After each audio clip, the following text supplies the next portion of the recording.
Tunapendwa na Baba kwa jinsi anavyotubariki, nasikia kupiga kelele kama umeme umerudi.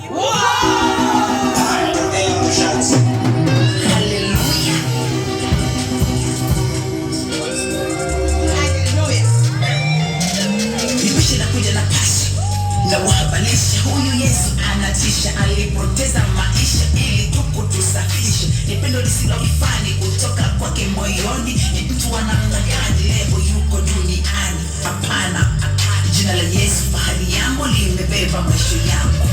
Acha litambe katika kinywa chako. Yesu ni mwamba, hana mbambamba.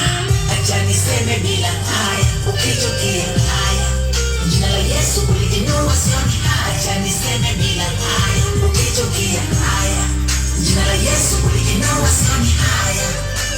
Haya, haya, jina la Yesu uliinua sioni. Acha niseme bila haya, ukitokea haya, jina la Yesu uliinua sioni haya.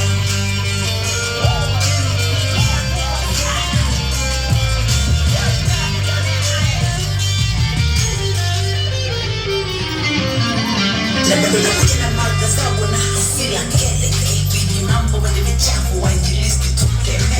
Havistahili hata kidogo tuvicheke. Wengine wanasema tusitaje jina hilo tupate airtime ya TV na redio pangu. No, nasema no. Jina la Yesu hali yangu limebeba maisha yangu. Acha litambe katika kinywa changu. Yesu ni mwamba, hana mbambamba. Niseme bila haya, ukitokea haya, jina la Yesu uliinua sioni haya. Acha niseme bila haya, ukitokea haya, jina la Yesu uliinua sioni haya.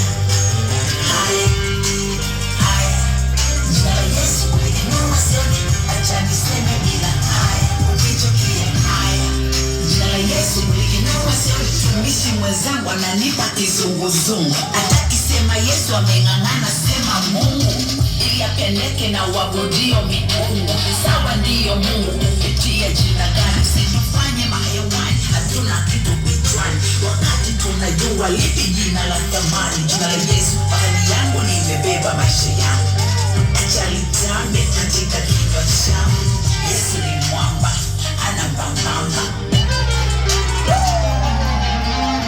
Acha niseme bila haya, ukitokea haya, jina la Yesu uliinua sioni haya. Acha niseme bila